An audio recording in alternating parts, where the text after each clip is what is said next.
Lord Krishna नमन, my all sweet dear student, प्यारे विद्यार्थियों, अब आपकी फसल जो है पूरी तरह से मैच्योर हो गई है, पक गई है। ठीक है, तो अब इसको क्या करेंगे, हम हार्वेस्ट करेंगे और इसे थ्रेसिंग करेंगे। ठीक है, तो क्या होता है हार्वेस्ट और थ्रेसिंग, इसके बारे में जानेंगे। The process of cutting and gathering of the mature crop, यानी कि फसल को काटना और इसे इकट्ठा करना जो कि आपकी मैच्योर क्रॉप है, इस टर्म एज हार्वेस्टिंग। तो इसे हम क्या कहते हैं, हार्वेस्टिंग कहते हैं। Harvesting may be done either manually with sicles, इसे हम दराती यानी कि सिकल से कर सकते हैं, और with a machine called combine और हार्वेस्टर, या फिर हार्वेस्टर मशीन या फिर कंबाइन मशीन की हेल्प से भी आप इसे कर सकते हैं। The harvesting grains are called grain produce. Harvesting में जो ग्रेन मतलब हमें मिलते हैं उन्हें हम क्या कहते हैं, क्रॉप प्रोड्यूस कहते हैं, क्रॉप यील्डिंग कहते हैं, फसल का उत्पादन कहते हैं। क्या कहते हैं, फसल का उत्पादन। की जब हमने फसल कर ली तो क्या यील्डिंग हुई, क्या उत्पादन हुआ, है ना। यहाँ पे आप देख सकते हैं नीचे धान यानी कि पैडी के द्वारा हो रहा है, यहाँ पे सिकल यानी दरांती को दिखाया गया है। ठीक है, तो ये आपने स्पेशली देखे होंगे। ठीक है, harvesting times of a crop is very important. Cereal crops should be harvested when moisture content is less than 40% by weight, है ना। तो harvesting time of the crop is very important, ये बहुत अच्छा इंपॉर्टेंट टाइम होता है harvesting का। Cereals crop should be harvested, यहाँ पे सीरियल क्रॉप जो है हार्वेस्टेड की जाती है। When moisture contain less than 40%, जब मॉइस्चर कितना रह जाए, 40% से कम रह जाए, बाई वेट, उसके वजन का, है ना, उसके वजन का 40% ही रह जाए, तब हम क्या करेंगे, उसको हार्वेस्ट करना स्टार्ट कर देंगे। Cereals crop change their colour to golden yellow at the time of maturity. तो यहाँ पे आपकी जो फसल है उसका जो कलर है वो गोल्डन येलो होने लगेगा मैच्योरिटी के टाइम पे। आप देख के बता सकते हैं कि अब हमारी जो क्रॉप है वो मैच्योर होने लगी है ना। क्या आप सभी ने मैच्योर होती हुई फसलें देखी हैं, तो प्लीज़ हमें बताइए। या अभी गेहूं की फसल है तो उसका कलर क्या हुआ है, हमें जल्दी से बताइए। The process of separating grains from the harvesting crop is called threshing. Threshing क्या होता है, थ्रेसिंग के द्वारा हम क्या करते हैं कि ग्रेन्स को सेपरेट कर लेते हैं। हार्वेस्टेड क्रॉप यानी जो हार्वेस्टेड क्रॉप है उसका जब हम थ्रेसिंग करते हैं तो उसमें जितने भी ग्रेन्स होते हैं वो सेपरेट हो जाते हैं। यहाँ पे आपको एक थ्रेसर जो है उसका चित्र दिखाया गया है, आप देख सकते हैं यहाँ पे किस तरह से यहाँ पे हम क्रॉप को इसके अंदर डालते हैं और यहाँ पे जो आपके ग्रेन्स हैं वो नीचे सेपरेट होकर बाहर निकलते हैं। ठीक है, it may be done manually by sticking the harvested crop against a hard surface or by using machine called thresher। तो यहाँ पर थ्रेसर का यूज करके, यानी कि थ्रेसर तो आप जानते हैं जिसके द्वारा थ्रेसिंग होता है उसे हम कहते हैं थ्रेसर। थ्रेसर का यूज करके यहाँ पे सेपरेटिंग किया जाता है ग्रेन्स का। Machine called combine, combine machine होती है, उससे भी हम ऐसा कर सकते हैं। Are use for both harvesting and threshing, ये दोनों काम करता है, ये हार्वेस्टिंग भी करता है और ये थ्रेसिंग भी करता है। हार्वेस्टिंग मीन्स होता है कटाई और थ्रेसिंग मीन्स होता है उसको उसकी मतलब हस्क वगैरह बाहर निकालना, है ना, जितना भी उसमें। तो after threshing the grains are to be separated from the chaff and hay. तो यहाँ जब भी हम सेपरेट करते हैं तो इसमें जो चफ और हे होता है, जो भूसा होता है, जो मिट्टी होती है, वो क्या हो जाता है, सेपरेट हो जाता है। और the process of separating grains from the chaff and hay with the help of wind is called winnowing. तो इसे हम सैलाना कहते हैं, विनोइंग कहते हैं। जैसे आपने देखा यहाँ पे एक किसान जो है किस तरह से हवा में सेपरेट कर रहा है, किसको, चफ को और हे को, यानी कि हस्क यानी कि भूसा को। भूसा इसमें हवा जो है उड़ा के ले जाएगी अपने साथ। तो इस प्रोसेस को हम क्या कहेंगे, विनोइंग कहेंगे। क्या कहेंगे, विनोइंग। सहलाना मतलब सहला, ऐसे नहीं गेहूं का सहलाना, ऐसे गांव की भाषा में बोला जाता है ना। Winnowing can also be done with a machine called winnowing machine. तो यहाँ पर ये जो विनोइंग प्रोसेस है ये विनोइंग मशीन के द्वारा पूरा होगा। In threshers beating the harvested crop as well as separations of grain from hay is done almost instantaneously।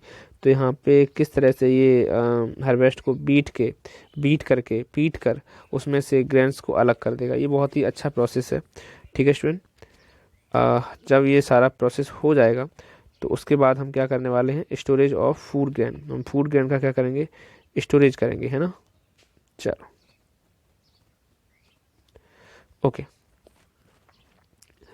Storage of food grains. Crop are seasonal. Crop कैसी होती हैं, सीजनल होती हैं। To provide food grains throughout of the year and at every places in the country. These are kept in storage. तो हर एक country में, हर एक जगह पर स्टोर करने के लिए स्टोरेज होते हैं। Harvested food grain contain more moisture. यानी कि हार्वेस्टेड फूड ग्रेन जो होते हैं इन्हें ज़्यादा मॉइस्चर की ज़रूरत होती है। तो moisture promote the growth of fungi और मोल्ड और grain and spoil the food grain. यदि ज़्यादा मॉइस्चर होगा तो जो ग्रेन्स हैं ये कैसे हो जाएंगे, स्पॉयल हो जाएंगे, ख़राब हो जाएंगे, है ना। तो वहाँ पर जो है मॉइस्चर कंट्रोल होना चाहिए, तभी तो फूड ग्रेन रख पाओगे आप। Therefore the food grains should be dry before storage. यानी कि फूड ग्रेन को क्या करना है, ड्राई करना पड़ता है, सुखाना पड़ता है पहले, स्टोर करने से पहले, है ना। The dried food grain are then stored in suitable storage. और जब ये फूड ग्रेन सूख जाएंगे फिर इसे सुटेबल ना ऑन द डोमेस्टिक। प्यारे विद्यार्थियों, on the domestic level food grain are stored in small containers made of tin coating iron और मेड क्ले। कभी कभी गांव में तो ऐसा होता है कि मिट्टी के ही एक बड़े बड़े कंटेनर बना दिए जाते हैं, है ना। आप गांव के किसी भी शख्स से पूछ सकते हैं जो किसान है, या फिर सिटी में भी या गांव में भी आजकल टीन के बने हुए कंटेनर भी आते हैं, उनमें भी हम अपना फूड ग्रेन जो है संरक्षित कर देते होंगे, है ना। On commercial scale food grain such as wheat यानी कि गेहूँ, चावल, चना are store either in gunny bags. कुछ बड़े बड़े बैग्स होते हैं, और in grain silos. The gunny bags fill with the food grain are stacked in a large godown. यहाँ पे बड़े बड़े लार्ज गोडाउन होते हैं that about 60 to 70 centimeter away from the wall, and on the wooden platform about 10 to 15 centimeter above the ground. Pathway called alley for inceptions, inspections or fumigations are provided in between the stack. यानी कि हम यहाँ क्या करते हैं कि जो bag होते हैं with food grain are stacked, एक बड़े से गोडाउन में इसको स्टैक करते हैं, इकट्ठा करते हैं अबाउट 60 टू 17 सेंटीमीटर अबे। और इनमें दो के बीच में जो जगह होती है वो कितनी होती है, 60 से 70 सेंटीमीटर की जगह छोड़ी जाती है बीच में फ्रॉम द वाल, है ना। एंड ऑन वुडन प्लेटफॉर्म, ये ज़्यादातर यहाँ पे लकड़ी का प्लेटफॉर्म बनाया जाता है अबाउट 10 टू 15 सेंटीमीटर एबव। और ये ज़मीन से कितना होगा, 10 से 15 सेंटीमीटर ऊपर होगा द ग्राउंड। पथवे कॉल्ड एलीज, यानी कि बीच में जो रास्ता होगा उसे हम क्या कहेंगे, एलीज कहेंगे। फॉर इन इंस्पेक्शंस, यानी कि इंस्पेक्शन करने के लिए, कभी कभी कोई प्रॉब्लम तो नहीं है, कोई आपके ग्रेन में कोई फंगस वगैरह तो नहीं लग रही है, तो इसका इंस्पेक्शन करने के लिए बीच में जगह होती है। फ्यूमिगेशन, यहाँ पे फ्यूमिगेशन भी दिया जाता है, हाँ, फ्यूमिगेशन का यूज किया जाता है इसके प्रोसेस के द्वारा कि कोई प्रॉब्लम नहीं आए इसमें। Are provide in between the stacks, इनके बीच में जो स्टैक है इनके बीच में, ठीक है ओके। प्यारे विद्यार्थी, यहाँ पे आप दो फोटो के द्वारा देख सकते हो। पहले में क्या है, storage in open using gunny bag. जो बोरे हैं, गनी बैग हैं, उनमें क्या किया है, covered with plastic seats. Plastic sheet के द्वारा क्या किया गया है, कवर किया गया है। और दूसरा क्या है, ग्रेन स्टोरेज इन ग्रेन सिलॉस, यानी कि ग्रेन स्टोरेज जो है उनमें ग्रेन को इकट्ठा किया गया है। When the quantity of food grain to be store in very large, बहुत बड़ी मात्रा में जब हम फूड ग्रेन को इकट्ठा करते हैं, then it is stored in grain silos. तो इसे हम किस में करते हैं, ग्रेन सिलॉस में करते हैं, है ना, उसमें ही इकट्ठा कर देते हैं पूरा पूरा। Grain silos are specially design tall cylindrical storage structure. ये सिलेंड्रिकल, बड़े बड़े सिलेंड्रिकल स्टोरेज की स्ट्रक्चर होती हैं जिनमें हम ग्रेन को इकट्ठा करते हैं। प्यारे विद्यार्थियों, when the quantity of food grain to be storage very large, then it is stored in grain silos, है ना। Grain silos are specially designed tall cylindrical storage structures. These silos can be stored different stocks of food grain at different level. The required food grain can be taken out from the opening provided in these silos. तो ये कैसे design किए जाते हैं, cylindrical storage होते हैं, है ना, और इनमें हम स्टोर कर सकते हैं डिफरेंट स्टॉक्स फूड ग्रेन, यानी कि हम अलग अलग स्टॉक बना सकते हैं। The requirement food grain can be taken out from the opening, हमें जैसे जैसे रिक्वायरमेंट होती है हम यहाँ से ओपनिंग के द्वारा इनको बाहर भी निकाल सकते हैं। अब प्यारे विद्यार्थियों, सबसे अच्छा है आपने कोल्ड स्टोरेज के बारे में खूब सुना होगा, है ना। जो चीज़ें बहुत जल्दी जैसे वेजिटेबल वगैरह हैं, फ्रूट्स वगैरह हैं, जल्दी ख़राब हो जाते हैं तो उन्हें हम कहाँ रखते हैं, कोल्ड स्टोरेज में रखते हैं, है ना। तो पेरिसेबल फूड मटेरियल, कौन से फूड मटेरियल, पेरिसेबल, जो जल्दी ख़राब हो जाते हैं, has very short self life, उनकी खुद की लाइफ जो होती है बहुत कम होती है ना। अगर इन्हें बाहर रख दिया तो वो तो बहुत जल्दी से ख़राब हो जाएंगे। Like under ordinary condition these food materials can be store safely at low temperature, तो इन्हें हम लो टेम्परेचर पर सेफली स्टोर कर देते हैं। Lowering of temperature help in increase their shelf life due to the following reason, तो यहाँ पे इनकी जो सेल्फ लाइफ होती है वो बढ़ जाती है। उनके रीजन क्या क्या हैं देखो। Low temperature slow down the growth of bacteria, जब टेम्परेचर लो होगा तो यहाँ पे बैक्टीरिया, ईस्ट एंड मोल्ड क्या हो जाएंगे, इनकी ग्रोथ जो है स्लो डाउन हो जाती है। And inhibit the action of enzyme present in the food material, और फूड मटेरियल पे जो एंजाइम्स होते हैं उन्हें वो पूरी तरह से इनहिबिट कर दिया जाता है। एंजाइम जो है यहाँ पर एंजाइमेटिक रिएक्शन नहीं हो सकती, है ना।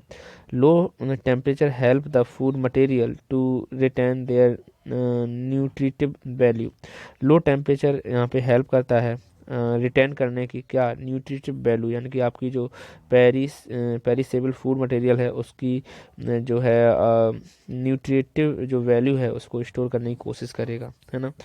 At home the perishable food material store in ice box, ice box में आप फ्रिज के अंदर जो पेरिसेबल फूड मटेरियल है उसको स्टोर करते होंगे। यदि अभी आपने किया है तो आप प्लीज़ उसकी एक पिक निकालिए और हमारे पास भेजिए, और यदि आपने नहीं किया है या आपके पास नहीं है तो कोई बात नहीं है, ठीक है। On commercial scale the perishable food material are stored in either deep freezer और कोल्ड स्टोरेज, ठीक है।